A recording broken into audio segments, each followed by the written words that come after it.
നമ്മുടെ സമൂഹം, പ്രത്യേകിച്ച് നമ്മുടെ മലയാളി സമൂഹം എവിടെയാണ് യഥാർത്ഥത്തിലൊരു മാറ്റം അത്യാവശ്യമായിട്ടുള്ളത്? അതിനെക്കുറിച്ചാണ് ഞാൻ ഈ ദിവസങ്ങളിലൊക്കെ ചിന്തിച്ചത്. പുതിയൊരു വർഷം കടന്നു വരുമ്പോൾ നമ്മൾ എവിടെയാണ് യഥാർത്ഥത്തിൽ മാറേണ്ടത്? എനിക്ക് തോന്നുന്നത് നമ്മളിൽ വലിയൊരു മാറ്റം വരുന്നത് നമുക്ക് ഒന്നും ആസ്വദിക്കാൻ കഴിയുന്നില്ല. പലപ്പോഴും നമ്മൾ അമിതമായ ടെൻഷനും ആങ്സൈറ്റിയും ഒക്കെ അനുഭവിക്കുന്നു. നമ്മൾ പലതിനെയും പേടിക്കുന്നു. നമുക്ക് മാറ്റങ്ങളില്ല. നമുക്ക് പുതുമകളില്ല. നമുക്കൊന്നും പുതിയതായിട്ട് ക്രിയേറ്റ് ചെയ്യാൻ പറ്റുന്നില്ല. എവിടെയൊക്കെ നമ്മളിങ്ങനെ തടസ്സപ്പെട്ട് നിൽക്കുന്നൊരു സമൂഹമാണ്. എല്ലാം ഉണ്ടെങ്കിലും എന്തോ ഒരു തകരാറ് നമുക്കുണ്ട്. എനിക്ക് തോന്നുന്നത് നമ്മുടെ മാനസികാരോഗ്യത്തിലും, വൈകാരിക ആരോഗ്യത്തിലും, ശാരീരിക ആരോഗ്യത്തിലും, സാമൂഹ്യ ആരോഗ്യത്തിലും ഒക്കെ വരുത്തേണ്ട ചില മാറ്റങ്ങളാണ്. എവിടേക്കാണ് നമുക്ക് കുറച്ചുകൂടെ ഒന്ന് പവർഫുൾ ആകാൻ പറ്റുന്നത്? എങ്ങനെയാണ് 2026 കുറച്ചുകൂടെ സ്ട്രോങ് ആയിട്ടുള്ള, എക്സലന്റ് ആയിട്ടുള്ള ഒരു വർഷമായിട്ട് നമുക്ക് മാറ്റാൻ കഴിയുന്നത്? കുട്ടികൾക്ക്, ചെറുപ്പക്കാർക്ക്, മാതാപിതാക്കൾക്ക്, സമൂഹത്തിലുള്ള എല്ലാവർക്കും വേണ്ടിയാണ് ഈ വീഡിയോ. എല്ലാവരും ഇത് അവസാനം വരെ കേൾക്കുക. നിങ്ങൾക്ക് നല്ലതെന്ന് തോന്നിയാൽ മറ്റുള്ളവർക്കൊക്കെ ഒന്ന് ഷെയർ ചെയ്ത് കൊടുക്കാൻ പ്രത്യേകമായിട്ട് ശ്രമിക്കുക. 2025 ഈ ചാനലിനെ സപ്പോർട്ട് ചെയ്ത് ഒരു നല്ല ഒരു പിന്നെ പാരൻറ്റിങ് കമ്മ്യൂണിറ്റി ആയിട്ട് ഇതിനെ മാറ്റിയ എല്ലാ പേരൻസിനോടും, എല്ലാ മനുഷ്യരോടും, എല്ലാ ഫ്രണ്ട്സിനോടും വലിയ നന്ദി അറിയിക്കുന്നു. തുടർന്നും നിങ്ങളുടെ സപ്പോർട്ട് വളരെ ശക്തമായി ഞങ്ങളോടൊപ്പം ഉണ്ടായിരിക്കണം. Happy new year to all of you. Listen to this.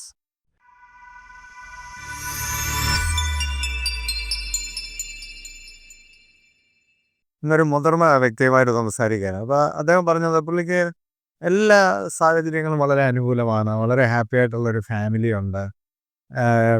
ഫ്രണ്ട്സൊക്കെ വളരെ നല്ലവരാണ്. പൊതുവേ സാഹചര്യങ്ങളൊക്കെ ഓക്കെയാണ്. പക്ഷെ പുള്ളിക്കൊരു സന്തോഷവുമില്ല. പുള്ളിക്ക് എപ്പോഴും വറിയാണ്. പുള്ളിയുടെ ഉള്ളിലെപ്പോഴും ഭയമാണ്.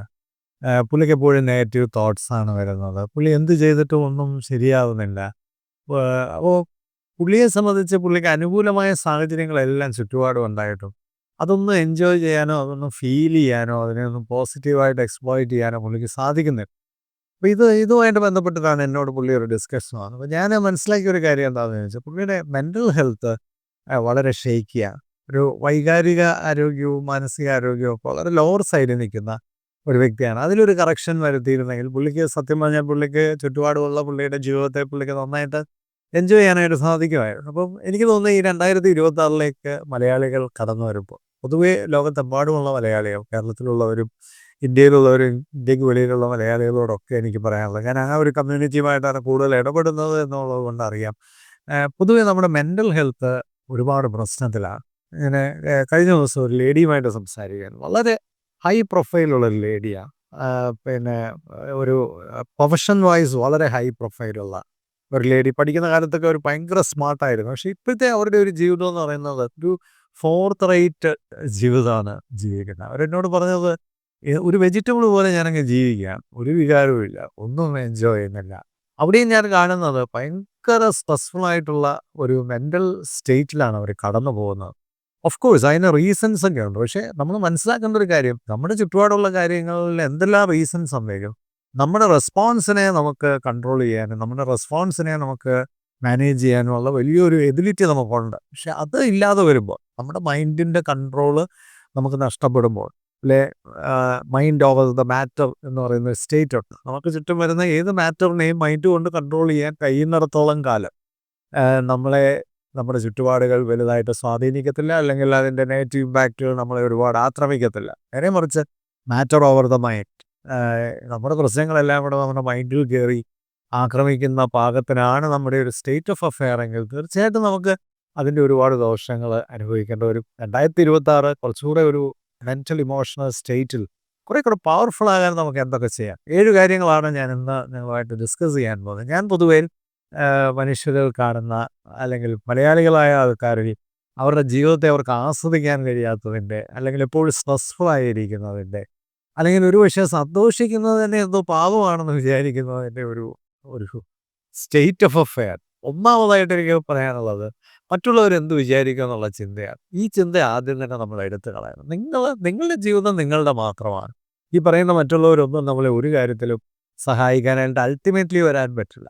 അപ്പം മറ്റുള്ളവരെന്ത് വിചാരിക്കുമെന്ന്, ഒരു ഡോക്ടറെ കാണണമെങ്കിൽ മറ്റുള്ളവരെന്ത് വിചാരിക്കും, അല്ലെങ്കിൽ ഒരു ഹെൽപ്പ് എടുത്താൽ മറ്റുള്ളവരെന്ത് വിചാരിക്കും, അല്ലെങ്കിൽ നമ്മുടെ ജീവിതത്തിൽ ഒരു കാര്യം കട്ട് ചെയ്താൽ വേണ്ടാന്ന് വെച്ചാൽ മറ്റുള്ളവരെന്ത് വിചാരിക്കും, നമ്മൾ കല്യാണം കഴിച്ചാൽ മറ്റുള്ളവരെന്ത് വിചാരിക്കും, കഴിക്കാതിരുന്നാൽ മറ്റുള്ളവരെന്ത് വിചാരിക്കും, നമ്മൾ പഠിച്ചാൽ എന്ത് വിചാരിക്കും, പഠിച്ചത് എന്ത് വിചാരിക്കും, ഇങ്ങനെ ഓരോ കാര്യത്തിനും മറ്റുള്ളവരെന്ത് വിചാരിക്കും എന്നുള്ളത്. നമുക്കൊരു ഇഷ്ടമുള്ളൊരു ഡ്രസ്സ് പോലും ഇടുന്നതിൽ മറ്റുള്ളവരെന്ത് വിചാരിക്കുമെന്ന് ചിന്തിക്കുന്ന മനുഷ്യരാണ് നാം. നമുക്കൊരു കാര്യവും ഇഷ്ടത്തോടെ ചെയ്യാൻ പലപ്പോഴും ഭയമാണ്. അല്ല, നമ്മുടെ ഇഷ്ടങ്ങളെയൊക്കെ ചേസ് ചെയ്യുമ്പോൾ മറ്റുള്ളവരെന്ത് വിചാരിക്കും എന്നുള്ളൊരു ഭയങ്കരമായ അവസ്ഥ. അതുകൊണ്ട് വരുന്നൊരു കുഴപ്പം എന്താണെന്ന് ചോദിച്ചാൽ എത്ര വർഷം ജീവിച്ചാലും നമ്മുടെ ജീവിതമല്ല നമ്മൾ ജീവിക്കുന്നത്. നമ്മൾ ആർക്കാ ഒക്കെയോ വേണ്ടി ജീവിക്കുക. അതൊരു ഒരു ട്രാജഡിയാണ്. നമ്മൾ നമുക്ക് വേണ്ടി കൂടെ ജീവിക്കണം. വല്ലപ്പോഴെങ്കിലും നമ്മുടെ ഇഷ്ടങ്ങളെയൊക്കെ ഒന്ന് പ്രാക്ടീസ് ചെയ്യാൻ, നമ്മുടെ ആവശ്യങ്ങളെയൊക്കെ ഒന്ന് കെയർ ചെയ്യാൻ, നമ്മളുടെ നിലപാടുകളെയൊക്കെ ഒന്ന് ആസ്വദിക്കാൻ നമുക്ക് അത്തരത്തിലുള്ള കുറച്ച് ഓപ്പർച്യൂണിറ്റീസും കൂടെ എടുക്കാനുള്ള ഒരു ധൈര്യം കാണിക്കണം. അത് നമ്മളുടെ ഒരു സൈക്കയെ കുറെ കൂടെ പോസിറ്റീവ് ആക്കും. നമ്മുടെ ഒരു മെൻ്റൽ ഹെൽത്ത് കുറച്ചുകൂടെ പോസിറ്റീവായിട്ട് അപ്ലൈ ചെയ്യപ്പെടും. അത് നമുക്ക് വലിയ കോൺഫിഡൻസ് തരും. ഒന്നുമില്ലേ, മറ്റുള്ളവരെ ബോദർ ചെയ്യാതെ തന്നെ എനിക്ക് പലതും ചെയ്യാൻ സാധിക്കുന്നു എന്നുള്ളത് വലിയൊരു കാര്യമാണ്. നമുക്ക് പിന്നെ വഴിയരികിൽ നിന്നൊരു ഭക്ഷണം കഴിക്കാൻ നാണക്കേടാണോ? നമുക്ക് ഒന്ന് കൂവാനും ബഹളം വയ്ക്കാനും ഡാൻസ് ചെയ്യാനും പാട്ട് പാടാനും ഒക്കെ നാണക്കേടാണ്. ഒന്ന് കെട്ടിപ്പിടിക്കാൻ നാണക്കേടാണ്. അങ്ങനെയല്ല. അതൊക്കെ അവസരോചിതമായി വേണ്ടിടത്തെങ്കിലും അതൊക്കെ കാണിക്കാൻ നമുക്ക് കഴിഞ്ഞില്ലെങ്കിൽ സത്യം പറഞ്ഞാൽ നമ്മളുടെ ജീവിതത്തിൻ്റെ ഒരു നിലവാരം വളരെ ലോയാണ് എന്ന് പറയാതിരിക്കാൻ സാധിക്കത്തില്ല. രണ്ടാമത്തെ ഒരു പോയിന്റ് എന്ന് പറയുന്നത് അമിതമായ ആകുലതയാണ്. ഈ വരാൻ പോകുന്നതിനെക്കുറിച്ച് ഞാൻ അമിതമായിട്ട് അങ്ങ് ചിന്തിച്ച് ഓവർ തിങ്കിങ് എന്നൊക്കെ പറയുന്ന ഒരു അവസ്ഥയാണ്. അമിതമായി ചിന്തിച്ച് കൂട്ടുകയാണ്. നാളെ എന്ത് സംഭവിക്കും, മറ്റന്നാൾ എന്ത് സംഭവിക്കും, മക്കൾക്ക് എന്ത് സംഭവിക്കും, ഭർത്താവിന് എന്ത് സംഭവിക്കും, ഭാര്യയ്ക്ക് എന്ത് സംഭവിക്കും, ഇങ്ങനെ ഇരുന്ന് ചിന്തിച്ച് കൂട്ടുന്ന മനുഷ്യർക്ക് ഒരു അന്തം ഉണ്ടാവില്ല. അതൊരു വല്ലാത്ത അവസ്ഥയാണ്. നമുക്ക് ആവശ്യത്തിനൊക്കെ ചിന്തിച്ചാൽ മതി. ഒരു ഒരു ഒരു ഒരു അത്യാവശ്യമൊക്കെ നമ്മൾ ഭാവിയെക്കുറിച്ചൊക്കെ ചിന്തിക്കണം. അത്യാവശ്യ ആകുലതകളൊക്കെ നല്ലതാണ്. കുറച്ച് ആകുലതകളൊക്കെ നമ്മളെ നന്നായിട്ട് പ്രിപ്പയർ ചെയ്യാനൊക്കെ സഹായിക്കുന്നതാണ്. കുറച്ചൊക്കെ നമുക്ക് പിന്നെ ഒരു സുരക്ഷിതത്വമൊക്കെ ചിന്തിക്കുന്നതുകൊണ്ട് തെറ്റില്ല. പക്ഷേ ഇതൊരു അമിത ആകുലത ആയിക്കഴിഞ്ഞാൽ അത് വലിയ പ്രശ്നങ്ങളാണ്. കുട്ടികളൊക്കെ നാളെ എന്താവും? അവരുടെ പരീക്ഷ എന്താവും? മറ്റുള്ളവർക്കെല്ലാം വേണ്ടി നമ്മളിരുന്നങ്ങ് ചിന്തിക്കുക. നമ്മളൊരു കാര്യം മനസ്സിലാക്കേണ്ടത്, നമ്മുടെ വീട്ടിൽ 4 പേരുണ്ടെങ്കിൽ 4 പേർക്കും ചിന്തിക്കാനുള്ള കഴിവുണ്ട്. നമുക്ക് മാത്രമല്ല ചിന്തിക്കാനുള്ള കഴിവ്. എല്ലാവർക്കും ചിന്തിക്കാനുള്ള കഴിവുണ്ട്.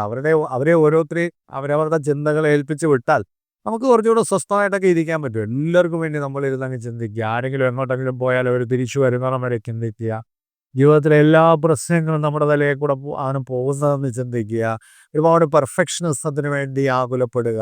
ഒരു കാര്യവുമില്ല. അങ്ങനെ ആകുലപ്പെട്ടാൽ നമുക്ക് ജീവിക്കാൻ പറ്റത്തില്ല. ആവശ്യത്തിനൊക്കെ ആങ്സൈറ്റി നല്ലതാണ്. ആവശ്യത്തിനൊക്കെ ഒരു ഉത്കണ്ഠ നല്ലതാണ്. അതൊരു സെർട്ടൻ ലെവൽ കഴിഞ്ഞാൽ ദാറ്റ് വിൽ ഡാമേജ് യു. നമ്മളെ അസുഖക്കാരാക്കുക. അതൊരു അസുഖമാണ് യഥാർത്ഥത്തിൽ. അപ്പം ആ സുഖം നഷ്ടപ്പെടാതിരിക്കാനായി പ്രത്യേകം ശ്രദ്ധിക്കണം. മൂന്നാമതായിട്ട് നമ്മുടെ കഴിവുകളെ നമുക്ക് തിരിച്ചറിയാൻ കഴിയുന്നില്ല എന്നുള്ളതാണ് വലിയൊരു പ്രശ്നം. നമുക്കൊരു ആത്മവിശ്വാസമില്ല. നമുക്ക് ഒത്തിരി പൊട്ടൻഷ്യലുണ്ട്. ഒരുപാട് കാര്യങ്ങൾ ചെയ്യാൻ കഴിയുന്നവരാണ്. പക്ഷേ നമ്മുടെ ഒരു കഴിവ് എന്താണെന്ന് നമുക്കറിയില്ല. പലപ്പോഴും മലയാളികളായ മനുഷ്യർ അവർ വളരെ റിസോഴ്സ്ഫുൾ ആണെങ്കിലും അവർ എത്തേണ്ടിടത്ത് എത്തുന്നില്ല. മറ്റ് പല കമ്മ്യൂണിറ്റിയും വെച്ച് നോക്കുമ്പോൾ നമ്മുടെ പൊട്ടൻഷ്യൽ അനുസരിച്ച് പലപ്പോഴും നമുക്ക് എത്താനായിട്ട് സാധിക്കുന്നില്ല. നമ്മളെപ്പോഴും ഒരു അണ്ടർ അച്ചീവേഴ്സ് ആയിട്ടാണ് പലപ്പോഴും മാറുന്നത്. എന്നിട്ട് കുറേ കോംപ്ലക്സും ഈഗോയും അസൂയയും ഒക്കെ ആയിട്ടങ്ങ് നടക്കുക. കുറച്ചുകൂടെ മെൻ്റൽ ഹെൽത്തൊക്കെ ഒന്ന് ബെറ്റർ ആക്കുക. നമ്മുടെ റിസോഴ്സസിനെയൊക്കെ ഒന്ന് വിശ്വസിക്കാനും ആ റിസോഴ്സസിലൊക്കെ ഒന്ന് ഇൻവെസ്റ്റ് ചെയ്യാനും ആ റിസോഴ്സസിന് വേണ്ടിയൊക്കെ ഒന്ന് ഫൈറ്റ് ചെയ്യാനും ഒക്കെ നോക്കുകയാണ്. കഴിഞ്ഞ ദിവസം ഒരു ചെറുപ്പക്കാരനെ എന്നെ കാണാൻ വന്നു. അവനൊരു LLB ഒക്കെ എടുത്ത് ഒരു വക്കീലൊക്കെ ആവണമെന്ന് ആഗ്രഹമുണ്ട്. ഇപ്പോൾ ഒരു ജോലിയിലാണ് ഇരിക്കുന്നത്. ഒരു LLB ഒക്കെ എടുത്തോ പാർട്ട് ടൈമായിട്ട് പഠിച്ചുകൊണ്ടും ഇരിക്കുന്നുണ്ട്. അപ്പോൾ പുള്ളിക്ക് ആ ജോലി കളഞ്ഞ് ആ LLBയുടെ അല്ലെങ്കിൽ ആ ലോ ഫീൽഡിലേക്കൊന്ന് പോകാൻ പറ്റുമോ? അല്ലെ ആ പോയാൽ ശരിയാകുമോ എന്നുള്ളതാണ്. നമ്മളൊരു കാര്യം ഒരു ഫീൽഡിന് പോകാനൊക്കെ ആഗ്രഹിച്ചാൽ ധൈര്യമായിട്ട് ഇറങ്ങിത്തിരിക്കണം. എങ്കിലേ നമുക്ക് മാറ്റങ്ങൾ സൃഷ്ടിക്കാൻ പറ്റുള്ളൂ. ഈ ഈ ഇക്കരെ പിടിച്ചുകൊണ്ട് നമുക്ക് അക്കരെ എത്താൻ പറ്റത്തില്ല. ഇക്കരയിൽ നിന്ന് പിടിവിട്ടാലേ നമ്മൾ അക്കരെ എത്തുള്ളൂ. നമ്മളിങ്ങനെ കരയിലിരിക്കാനുള്ളവരുമല്ല. നമ്മൾ ഇറങ്ങി കുറേയൊക്കെ വെഞ്ചർ ചെയ്യാനായിട്ട് നമ്മൾ തയ്യാറാകുമ്പോഴാണ് നമ്മുടെ ജീവിതത്തിൽ നമ്മൾ വിജയിക്കണം. അതിന് നമ്മളിൽ തന്നെ നമ്മൾ വിശ്വസിക്കണം. നമുക്കൊരു പൊട്ടൻഷ്യലുണ്ട്. സമാധാനവും സന്തോഷവും ഒന്നും മറ്റാരുമല്ല നമുക്ക് തരേണ്ടത്. നമ്മൾ നമ്മുടെ സമാധാനം കണ്ടെത്തണം. നമ്മൾ നമ്മുടെ സന്തോഷം കണ്ടെത്തണം. നമ്മൾ നമ്മുടെ ജീവിതത്തിൻ്റെ ഇടങ്ങൾ കണ്ടെത്തണം. നമ്മളൊരു പാഷൻ കണ്ടെത്തണം. ഓവർ ദ ഇയേഴ്സ് നമുക്കൊരു പാഷനൊന്നും തോന്നുന്നില്ലെങ്കിൽ what is the motivation to continue in our life? അത് നമുക്കൊന്നുമില്ല. നമുക്ക് എന്തെങ്കിലും ഒരു കാരണമുണ്ട്. വെറുതെ രാവിലെ എഴുന്നേൽക്കുന്നു, കുറേ ജോലി ചെയ്യുന്നു, കിടന്നുറങ്ങുന്നു, കുറേ കഴിക്കുന്നു. ഇതല്ല ലൈഫ് എന്ന് പറയുന്നത്. എന്തെങ്കിലുമൊക്കെ കാര്യത്തിന് വേണ്ടി ഒരു ഒരു ഒരു ആവേശം സൃഷ്ടിക്കാൻ നമ്മൾക്ക് നമ്മളിൽ തന്നെ കഴിഞ്ഞാൽ, അതാ നമ്മുടെ കഴിവുകളെ കണ്ടെത്തുമ്പോഴാണ് നമുക്ക് ആ ആവേശമൊക്കെ ഉണ്ടാകുക. നമുക്ക് എന്തെങ്കിലുമൊക്കെ ചെയ്യാൻ കഴിയുമോ എന്നുള്ളൊരു തിരിച്ചറിവ്. ഒരുപക്ഷേ നമുക്ക് നല്ല സുഹൃത്തുക്കളുണ്ടെങ്കിൽ അവരുമായിട്ടൊക്കെയുള്ള ഇൻട്രാക്ഷനിൽ നമുക്കത് തിരിച്ചറിയാൻ കഴിയും. നമുക്ക് തന്നെ നമ്മളെ ഇൻട്രോസ്പെക്ട് ചെയ്യുകയും കുറേ നമ്മളിലേക്ക് ഇറങ്ങി ചെല്ലുകയും ചെയ്താൽ നമുക്കത് തിരിച്ചറിയാൻ കഴിയും. നമ്മൾ ധാരാളമായിട്ട് പ്രവർത്തിക്കുമ്പോൾ നമ്മുടെ കഴിവ് എന്താണെന്ന് സർഫസ് ചെയ്ത് വരും. അത് തിരിച്ചറിയാൻ കഴിയും. ഇങ്ങനെയൊക്കെ നമുക്ക് നമ്മളെ കണ്ടെത്താനും നമ്മുടെ കഴിവുകളെ കണ്ടെത്താനും കഴിയണം. മലയാളി ഒരുപാട് അണ്ടർ റേറ്റഡ് ആയിട്ടുള്ള അല്ലെങ്കിൽ ഒരു പിന്നെ ഒരു കുറഞ്ഞ മീഡിയോക്കർ ലെവലിൽ ജീവിക്കുന്ന ഒരവസ്ഥ പലപ്പോഴും ഉണ്ട്. സത്യം പറഞ്ഞാൽ ഇതല്ല നമ്മുടെ ഒരു ലെവൽ. നമുക്ക് കുറച്ചുകൂടെ ഉയർന്ന ഒരു ലെവലിൽ തന്നെ ജീവിക്കാൻ എല്ലാവർക്കും കഴിയട്ടെ. ഞാനത് ഒരു വലിയ പ്രശ്നമായിട്ട് ഞാൻ കാണുന്നത് നമുക്ക് നോ പറയാൻ അറിയത്തില്ല. എല്ലായിടത്തും കയറി യെസ് പറയും. വലിയ അപകടമാണ്. വലിയ വിദ്യാഭ്യാസ യോഗ്യത ഉള്ള ഒരു വലിയ സ്ഥാനത്തിരിക്കുന്നവർക്ക് പോലും ഒരു നോ പറയേണ്ടടുത്ത് നോ പറയാൻ അറിയില്ല. എല്ലായിടത്തും കയറി യെസ് പറയുക എന്ന് പറയാൻ അതിലും വലിയൊരു സ്ലേവറി ഇല്ല. നമുക്ക് വേണ്ടാത്ത കാര്യങ്ങളെ നമ്മൾ ഒരിക്കലും സ്വീകരിക്കരുത്, എടുക്കരുത്, സബ്സ്ക്രൈബ് ചെയ്യരുത്. നമുക്ക് വേണ്ടാത്ത യോജിക്കാത്ത നിലപാടുകളുമായിട്ട് ചേരരുത്. ഭാര്യയും ഭർത്താവും ആണെങ്കിൽ പോലും നിലപാടുകളിൽ വ്യത്യസ്തത പുലർത്തേണ്ടത് വളരെ ഉത്തരവാദിത്തമാണ്. അല്ലെങ്കിൽ അത് അവിടെ നമ്മൾ നമ്മളെ തന്നെ ഇല്ലാതാക്കി കളയല്ലേ. നമ്മുടെ നിലപാടിൽ നമ്മൾ ഉറച്ചു നിൽക്കുന്നതിൽ ഒരു കുഴപ്പമില്ല. മറ്റുള്ളവരുമായിട്ടൊക്കെ നമുക്ക് അക്കോമഡേറ്റ് ചെയ്യാം, ഒരു കുഴപ്പമില്ല. പക്ഷെ കോംപ്രമൈസ് ചെയ്യണ്ട. ആ കോംപ്രമൈസിങ് ഒരു സ്ലേവറിയാണ്. നമ്മൾ എല്ലായിടത്തും യെസ് പറയണ്ട. നമുക്ക് പറ്റാത്ത കാര്യങ്ങൾ പറ്റത്തില്ലെന്ന് പറഞ്ഞാൽ തന്നെ എന്തൊരു സന്തോഷമാണ്, എന്തൊരു ആശ്വാസമാണ്. അപ്പോൾ എടുക്കാൻ പറ്റാത്തതൊക്കെ എടുക്കേണ്ട കാര്യമില്ല. നമുക്ക് എല്ലാവർക്കും എല്ലാ കാര്യങ്ങളും ചെയ്യാനൊന്നും പറ്റണമെന്നില്ല. അപ്പോൾ ആവശ്യമില്ലാത്ത കാര്യങ്ങൾക്കെല്ലാം യെസ് പറയുന്നത് തന്നെ നമ്മുടെ ജീവിതത്തിലെ വലിയൊരു കുഴപ്പമാണ്. പിന്നെ ഈ യെസ് പറയുന്ന കാര്യങ്ങളൊക്കെ നമുക്ക് വേണ്ടതാണോ? നമ്മുടെ ക്വാളിറ്റിക്ക് ഗുണം ചെയ്യുന്നതാണ്. ഇപ്പോൾ ജോലി തന്നെ നമുക്ക് പറ്റാത്തൊരു ജോലി നമ്മൾ ഏറ്റെടുത്ത് എന്തിനാണെങ്കിലും സ്ട്രഗിൾ ചെയ്ത് ജീവിക്കുന്നത്. നമുക്ക് പറ്റുന്നൊരു ജോലിയിലേക്ക് നമുക്ക് പോകാൻ അന്വേഷിക്കാൻ കഴിയുമെങ്കിൽ തീർച്ചയായിട്ടും അതിന് ശ്രമിക്കണം. പറ്റാത്തിടത്തെല്ലാം ഇങ്ങനെ കോംപ്രമൈസ് ചെയ്ത് ജീവിക്കുന്നത് തന്നെ ജീവിതത്തിലെ ഒരു വലിയ അരാജകത്വമാണ്. അപ്പോൾ നോ പറയേണ്ടിടത്ത് നോ പറയുക, യെസ് പറയേണ്ടാത്തിടത്ത് യെസ് പറയാതിരിക്കുക. ഒരു വളരെ ശക്തമായ ഒരു സ്റ്റേറ്റ്മെൻറ്റ് എന്താണെന്ന് ചോദിച്ചാൽ never say yes when you wanted to say no. ഇതെപ്പോഴും ജീവിക്കുക. അഞ്ചാമത്തെ ഒരു വിഷയം ഈ സഹിച്ച് ജീവിക്കുന്നതാണ്. എപ്പോഴും അങ്ങ് സഹിച്ച് ജീവിക്കുക. അതൊരു വലിയ നമ്മുടെ ഇടയിൽ കാണുന്നൊരു പ്രവണതയാണ്.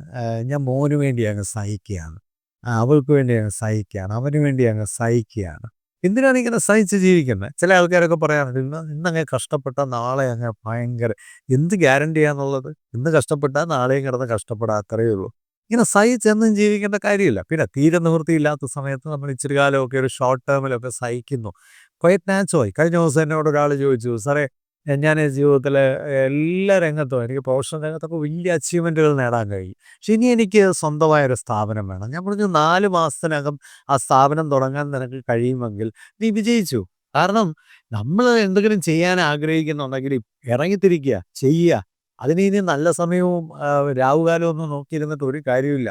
നമുക്ക് എന്തെങ്കിലും ചെയ്യണമെന്ന് ആഗ്രഹം ഉണ്ടെങ്കിൽ അതിനുള്ള സ്റ്റെപ്പുകൾ ഇന്ന് മുതൽ ഈ നിമിഷം മുതൽ അതിനുള്ള സ്റ്റെപ്പുകൾ നീക്കുക.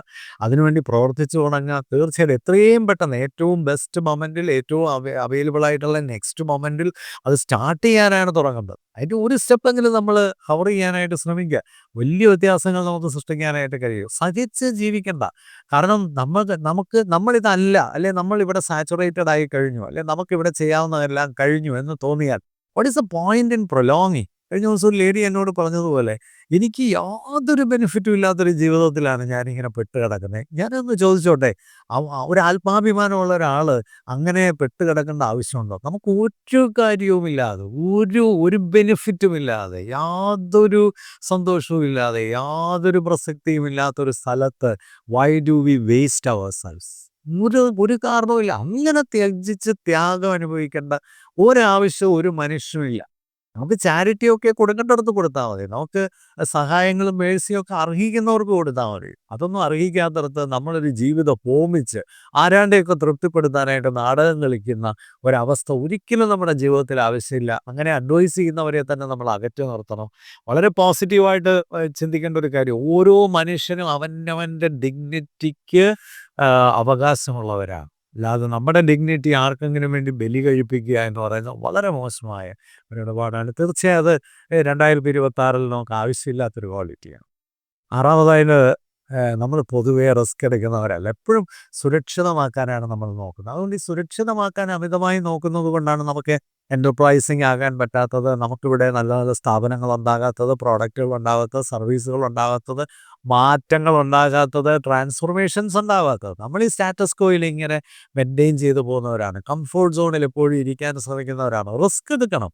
റിസ്ക് എടുത്ത് നമ്മൾ ചില ഒരു കാൽക്കുലേറ്റർ റിസ്ക് എടുക്കുന്നതിനകത്ത് യാതൊരു പ്രശ്നവുമില്ല. ചില റിസ്കുകളൊക്കെ എടുത്താലേ നമുക്ക് മാറ്റങ്ങൾ സൃഷ്ടിക്കാൻ പറ്റൂ. പുതുമകൾ സൃഷ്ടിക്കാൻ പറ്റൂ. ജീവിതത്തിൽ ആസ്വാദനം ഉണ്ടാവുകയുള്ളൂ. കൂടുതൽ പണം ഉണ്ടാവണമെങ്കിൽ നമ്മൾ റിസ്ക് എടുക്കണം. നമുക്ക് കൂടുതൽ ജീവിതം ആസ്വദിക്കണമെങ്കിൽ നമ്മൾ റിസ്ക് എടുക്കണം. എന്നും നമ്മൾ ഇതേപോലെ പോയാൽ ഇന്ന് ജീവിക്കുന്ന അതേ അവസ്ഥയിൽ നാളെയും നമുക്ക് കിട്ടാൻ പോകുന്നത്. നമുക്കൊരു മാറ്റം ആഗ്രഹിക്കുന്നെങ്കിൽ, ഒരു വ്യത്യാസം ആഗ്രഹിക്കുന്നെങ്കിൽ നമ്മൾ റിസ്ക് എടുക്കണം. ചില നിലപാടുകൾ എടുക്കണം. ചില കാര്യങ്ങളൊക്കെ നമ്മൾ ഉറപ്പിക്കണം. ബന്ധങ്ങളിൽ പോലും ചില സമയത്തൊക്കെ ശക്തമായ തീരുമാനങ്ങൾ എടുക്കണം. അതൊരു റിസ്ക്കാണ്. ശക്തമായ തീരുമാനം എടുക്കാൻ പേടിയാണ്. അങ്ങനെയൊക്കെ ഞാനൊരു തീരുമാനം എടുത്തു കഴിഞ്ഞാൽ എന്തു സംഭവിക്കും? പലരും നമ്മളെ ഭീഷണിപ്പെടുത്തും തീരുമാനങ്ങൾ എടുക്കാതിരിക്കാൻ. പലരും നമ്മളെ ഭീഷണിപ്പെടുത്തും പ്രശ്നങ്ങളെ സോൾവ് ചെയ്യാതിരിക്കാൻ. സ്റ്റാറ്റസ് കോ മെയിൻറ്റെയിൻ ചെയ്യാൻ ഒരുപാട് പേര് നമ്മളെ ഭീഷണിപ്പെടുത്തും. നമ്മളെ പ്രഷർ ചെയ്യും. പക്ഷെ നമ്മൾ തീരുമാനങ്ങൾ എടുക്കുമ്പോഴാണ് നാളെയിൽ ഒരു മാറ്റങ്ങൾ സൃഷ്ടിക്കാൻ സാധിക്കുന്നത്. ഇല്ലെങ്കിൽ ഇന്ന് പോകുന്ന പോലെയൊക്കെ നാളെയും നമ്മൾ പോവും. ഒന്നും സംഭവിക്കുന്നില്ല. കരുത്തരമാകണമെങ്കിൽ നമ്മൾ തീരുമാനങ്ങൾ എടുക്കണം. നമ്മൾ പ്രശ്നങ്ങൾ സോൾവ് ചെയ്യണം. നമ്മൾ നിലപാടുകളിൽ ഉറയ്ക്കണം. എങ്കിൽ മാത്രമേ ജീവിതമുള്ളൂ. ഇതൊന്നും ഇല്ലാത്ത ജീവിതത്തിനെ എങ്ങനെ ജീവിതം എന്ന് വിളിക്കാൻ പറ്റും? ഒരു സ്ലേവറി മാത്രമാണ്. അവനവന് ബോധ്യം വന്നു കഴിഞ്ഞാൽ ആ ബോധ്യം വരുത്താനായിട്ട് വേണ്ട പ്ലാനിങ്ങുകൾ, കാൽക്കുലേഷൻസ്, ഓർഗനൈസിങ്, ഡേറ്റ കളക്ഷൻ ഒക്കെ ചെയ്യാം. നിങ്ങൾ ഒരിക്കൽ ബോധ്യപ്പെട്ട് കഴിഞ്ഞാൽ ആ ബോധ്യത്തിൽ ജീവിക്കാനുള്ള ഉത്തരവാദിത്വം നിങ്ങൾക്കുണ്ട്. ചില റിസ്കുകൾ നമ്മൾ എടുത്തേ പറ്റുള്ളൂ. ജീവിതത്തിൽ എന്തെങ്കിലുമൊക്കെ വലിയ കാര്യങ്ങൾ അച്ചീവ് ചെയ്യണം ആരെങ്കിലും ആഗ്രഹിക്കുന്നുണ്ടെങ്കിൽ certain amount of risk is mandatory. അതില്ലാതെ നമുക്ക് ജീവിതത്തിൽ വലിയ മാറ്റം ഒന്നും തന്നെ സൃഷ്ടിക്കാൻ കഴിയില്ല. നിങ്ങളുടെ ജീവിതത്തിൽ എത്ര റിസ്ക് നിങ്ങൾ ഇതുവരെ എടുത്തിട്ടുണ്ട്? എവിടെയെങ്കിലുമൊക്കെ നിങ്ങൾ ശക്തമായൊരു തീരുമാനം എടുത്തിട്ടുണ്ടോ? എവിടെയെങ്കിലുമൊക്കെ ഒരു മാറ്റത്തിന് വേണ്ടി നിങ്ങൾ പുഷ് ചെയ്തിട്ടുണ്ടോ? എവിടെയെങ്കിലുമൊക്കെ ഒരു പുതുമ നിങ്ങൾ സൃഷ്ടിക്കാനായിട്ട് പരിശ്രമിച്ചിട്ടുണ്ടോ? എവിടെയെങ്കിലുമൊക്കെ നിങ്ങൾ ആ കംഫോർട്ട് സോണിൽ നിന്ന് വെളിയിലിറങ്ങി ആക്ട് ചെയ്തിട്ടുണ്ടോ? ഇതൊക്കെ ഒന്ന് ചിന്തിക്കുന്നത് നല്ലതാണ്. ഇല്ലെങ്കിൽ 2026 is the ideal year for you to start begin. Finally ഏഴാമതായിട്ട് എനിക്ക് പറയാനുള്ളത്, നമ്മൾ കുറേ കൂടി നമ്മുടെ ആരോഗ്യത്തെ സംരക്ഷിച്ചേ പറ്റുള്ളൂ. ഒരുപാട് പേരാണ് ആരോഗ്യ പ്രശ്നങ്ങളുമായിട്ടൊന്ന് മല്ലിടുന്നത്. പണമൊക്കെ ധാരാളമുണ്ട്, ആരോഗ്യമില്ല. സൗകര്യങ്ങളൊക്കെ ധാരാളമുണ്ട്, ആരോഗ്യമില്ല. വലിയ ബുദ്ധിശക്തിയുണ്ട്, ആശയങ്ങളുണ്ട്, എല്ലാം ഉണ്ട്. പക്ഷേ അതിനെയൊന്നും മുമ്പോട്ട് നയിക്കാനുള്ള ആരോഗ്യമില്ല. ഇന്ന് ആരോഗ്യം ഒരുപാട് പേരുടെ ജീവിതത്തിലെ പ്രശ്നമാണ്. ആരോഗ്യം എന്ന് പറയുമ്പോൾ തന്നെ സമഗ്രമായ ആരോഗ്യം എന്ന് പറയുന്നത് മാനസികമായ, വൈകാരികമായ, ശാരീരികമായ, സാമൂഹികപരമായ ആരോഗ്യങ്ങളെല്ലാം ചേർന്നാണ് നല്ലൊരു ആരോഗ്യ അവസ്ഥയിലേക്ക് നമ്മളെ കൊണ്ടെത്തിക്കാനായിട്ട് ഈ വർഷം നമ്മൾ പ്രതിജ്ഞ എടുക്കണം. ഒരുപാട് അസുഖങ്ങളാണ് മലയാളിയെ ആക്രമിക്കാനായിട്ട് കടന്നു വന്നിരിക്കുക. ഈ ലോകത്തുള്ള സർവ്വമാന അസുഖങ്ങളും മലയാളിക്ക് ഇതിലേക്ക് കേന്ദ്രീകരിച്ചിരിക്കുകയാണ്. അത് മാനസികമാണെങ്കിലും, വൈകാരികമാണെങ്കിലും, സാമൂഹികപരമാണെങ്കിലും, ശാരീരികമാണെങ്കിലും ഇതിനെയൊക്കെ അതിജീവിക്കാനായിട്ട് നല്ല ഭക്ഷണത്തെക്കുറിച്ച് നമ്മൾ ചിന്തിക്കേണ്ടിയിരിക്കുന്നു. ഞാൻ കഴിഞ്ഞ ദിവസം ഒരു ഒരു ചർച്ചിലെ ആൾക്കാർ ഒരു സ്മാർട്ടർ ഹോം എന്ന് പറയുന്ന ഒരു പ്രോഗ്രാം ഞാനിങ്ങനെ അത് എനിക്ക് നല്ലൊരു ആശയമായിട്ട് തോന്നി. നമ്മുടെ വീടുകളെയൊക്കെ കുറച്ചുകൂടി ഒന്ന് സ്മാർട്ടാക്കുക. നല്ല നല്ല ഭക്ഷണമാണോ നമ്മൾ കഴിക്കുന്നത്? ഒന്ന് ചിന്തിക്കുക. നല്ല ചിന്തകളാണോ നമ്മുടെ ഇടങ്ങളിലൊക്കെ ഉള്ളത്? നല്ല ആശയങ്ങളാണോ ഉള്ളത്? നല്ലതിനെയാണോ നമ്മൾ പ്രോത്സാഹിപ്പിക്കുന്നത്? നല്ല നല്ല കാര്യങ്ങളെയൊക്കെയാണോ നമ്മൾ ലോകത്ത് പ്രചരിപ്പിക്കുന്നത്? നമ്മൾ ഒരു പോസ്റ്റ് ചെയ്യുന്നത് പോലും ഒരു പോസിറ്റീവായിട്ടുള്ളൊരു കാര്യമാണോ? നമ്മൾ ഷെയർ ചെയ്യുന്നത് ഒരു പോസിറ്റീവായിട്ടുള്ളൊരു കാര്യമാണോ? നമ്മൾ കൂടെ കൂട്ടുന്നത് നല്ല ആൾക്കാരെയാണോ? നല്ല രാഷ്ട്രീയത്തെയാണോ? നല്ല മതചിന്തകളെയാണോ? എല്ലായിടത്തും ഒരു ഒരു ഒരു ഒരു എന്താ പറയുക, ഒരു റീഅസസ്മെൻറ്റ് നടത്തേണ്ട ഒരു കാര്യമാണ്. രോഗാതുരമായി കൊണ്ടിരിക്കുകയാണ് മലയാളി എല്ലാ രംഗത്തും. അത് മതത്തിലായാലും രാഷ്ട്രീയത്തിലായാലും ഭക്ഷണത്തിലായാലും നമ്മൾ കാണുന്ന ടി വിയിലെയൊക്കെ പ്രോഗ്രാമുകളിലായാലും എല്ലായിടത്തും ഒരുപാട് വിഷം കടന്നു വരുന്നു. ഒരുപാട് അനാരോഗ്യത കടന്നു വരുന്നു. മാനസികാരോഗ്യം തന്നെ വലുതായിട്ട് കുറയുകയാണ്. കുട്ടികളിലൊക്കെ മാനസികാരോഗ്യം കുറയുന്നു. വയലൻസിലേക്കൊക്കെ അവർ പോകുന്നു. ഡ്രഗ്സ് വേറൊരു വലിയ അനാരോഗ്യ പ്രശ്നം നമ്മുടെ ചുറ്റും വന്നിരിക്കുന്ന ഡ്രഗ്സ്. ഇതിനെയൊക്കെ ഫലപ്രദമായി നമുക്കൊരു സമഗ്രമായി ഇതിനെ ഒന്ന് മാറ്റിയെടുത്ത് നമ്മുടെ ഇടങ്ങളെയൊക്കെ കുറേ കൂടെ ഒന്ന് ശുദ്ധീകരിച്ച് നല്ല ആരോഗ്യമുള്ളൊരു ജീവിതത്തിനായി വ്യായാമം വലിയ പ്രശ്നമാണ്. മലയാളികളുടെ ഇടയിൽ വ്യായാമം തീരെയില്ല. സമയത്ത് ആഹാരം കഴിക്കുന്നില്ല, ശരിയായ രീതിയിൽ ഉറങ്ങുന്നില്ല. ഒരു ലേഡി എന്നോട് ചോദിച്ചു, സാറേ എനിക്ക് ആരോഗ്യപരമായി ജീവിക്കാൻ ഒരു 4 കാര്യങ്ങളൊന്ന് പറഞ്ഞു തരാം. ഞാൻ 4 കാര്യങ്ങൾ പറഞ്ഞത്, 1 പോഷകസമൃദ്ധമായ ആഹാരം, ഒരു കോംപ്രമൈസും ചെയ്യരുത്. 2 ഒരു 8 മണിക്കൂർ ഉറക്കം കോംപ്രമൈസ് ചെയ്യരുത്. നിങ്ങളുടെ മനസ്സിനെ ശരീരത്തിനെ ഒക്കെ റിപ്പയർ ചെയ്യുന്നത് ഈ ഉറക്കത്തിലാണ്. അതുപോലെ തന്നെ മൂന്നാമതായിട്ട് ഏറ്റവും പ്രധാനമായ കാര്യം എന്ന് പറയുന്നത് 1 മണിക്കൂർ നല്ല വ്യായാമം എല്ലാവർക്കും ഉണ്ടാവണം. എല്ലാവർക്കും ഉണ്ടാവണം. നമുക്ക് വേണ്ടി ജോലി ചെയ്യുന്നവരൊക്കെ നല്ല ആരോഗ്യത്തോടെ ജീവിക്കുമ്പോൾ നമ്മൾ ചാരുകസേരയിലിരുന്ന് രോഗിയായി ആശുപത്രിയിലെത്തുന്നു. ഒന്ന് ആലോചിച്ച് നോക്കിക്കേ. നാലാമതായിട്ട് നമുക്ക് നല്ല സൗഹൃദങ്ങളും നല്ല സാമൂഹിക ആരോഗ്യവും വേണം. എങ്കിലേ നമ്മുടെ ശാരീരിക ആരോഗ്യത്തെ പോലും നമുക്ക് സംരക്ഷിച്ച് നിർത്താനായിട്ട് പറ്റുള്ളൂ. കൗൺസിലിങ്ങും ഗൈഡൻസും ഒക്കെ വേണപ്പോൾ. ഒരു സൈക്കോളജിസ്റ്റിനെ കാണേണ്ടപ്പോൾ, ഒരു സൈക്യാട്രിസ്റ്റിനെ കാണേണ്ടപ്പോൾ, ഒരു ഡോക്ടറെ കാണേണ്ടപ്പോൾ ഒരു മടിയും കൂടാതെ നിങ്ങൾ പോയി കാണുക. ആരോഗ്യമാണ് ഏറ്റവും പ്രധാനം. ആരോഗ്യം നഷ്ടപ്പെട്ടാൽ അത് കടയിൽ വാങ്ങാൻ കിട്ടില്ല. ബാക്കിയെല്ലാം നമുക്ക് തിരിച്ച് നേടിയെടുക്കാനായിട്ട് പറ്റും. വൺസ് നിങ്ങളുടെ ഹെൽത്ത് പോയാൽ ഒരുപക്ഷെ വളരെ ക്രിട്ടിക്കലായിട്ടുള്ള ഏതെങ്കിലും ഒരു കാര്യത്തിലാണ് നിങ്ങളുടെ ഹെൽത്ത് നഷ്ടപ്പെടുന്നത്. നിങ്ങൾക്ക് അത്രയും ഒരു കാര്യം നിങ്ങൾ തിരിച്ച് ജീവിതത്തിലേക്ക് കൊണ്ടുവരാനായിട്ട് സാധിക്കില്ല. 2026 മലയാളി ഏറ്റവും കൂടുതൽ ചിന്തിക്കേണ്ടത് ആരോഗ്യത്തെക്കുറിച്ചാണ്. ഒരുപാട് പേര് അനങ്ങാതെ ഇങ്ങനെ ഇരിക്കുന്നവരാണ്. ഇപ്പോൾ നമ്മൾ ഒരുപാട് അനങ്ങിക്കൊണ്ടിരിക്കണം, നമ്മൾ ഒരുപാട് ചലിച്ചുകൊണ്ടിരിക്കണം, ഒരുപാട് ആക്റ്റീവ് ആയിട്ടിരിക്കണം, ഒരുപാട് മനുഷ്യരുമായിട്ട് കൂട്ടായ്മകൾ ആചരിക്കണം. മനുഷ്യർ ഒരുമിച്ച് കൂടുന്ന ഇടങ്ങളെയും അവസരങ്ങളെയും ഒക്കെ പ്രോത്സാഹിപ്പിക്കണം. കളികളും മറ്റും വളരെ വളരെ പ്രധാനമാണ്. മലയാളി കളിക്കുന്നില്ല. ഭയങ്കര ഒരു ദാരിദ്ര്യമാണ് ആ കാര്യത്തിൽ. മലയാളി പാടുന്നില്ല, ആടുന്നില്ല, സന്തോഷിക്കുന്നില്ല. സന്തോഷിക്കുന്നതൊക്കെ എന്തോ പാവമാണെന്ന് ചിന്തിക്കുന്ന പോലെ ഒരു അവസ്ഥയാണ് മലയാളിക്കുള്ളത്. എല്ലാവർക്കും കുറച്ചുകൂടെ മാനസിക ആരോഗ്യമുള്ള, ശാരീരിക ആരോഗ്യമുള്ള, വൈകാരികമായൊരു ഒരു ഒരു പ്രസരിപ്പുള്ള, സന്തോഷവും സമാധാനവുമുള്ള സമൃദ്ധിയായ ജീവിതം. അതാണ് 2026 ഇൻസൈറ്റ് മിഷൻ നിങ്ങൾക്ക് എല്ലാവർക്കും നേരുന്നത്. ഈ വർഷം എത്രയും പെട്ടെന്ന് ഈ ചാനൽ ഒരു വലിയ വിജയം നേടുന്നതിൽ നിങ്ങളുടെ എല്ലാ സഹായവും എനിക്ക് ആവശ്യമാണ്. കൂടുതൽ ആൾക്കാർക്ക് ഈ ചാനൽ പരിചയപ്പെടുത്തി കൊടുക്കാൻ ഞാൻ എൻ്റെ ഫ്രണ്ട്സിനെ എല്ലാം എല്ലാവരോടും റിക്വസ്റ്റ് ചെയ്യുന്നു. Thank you so much. Wish you all A wonderful 2026 happy new year.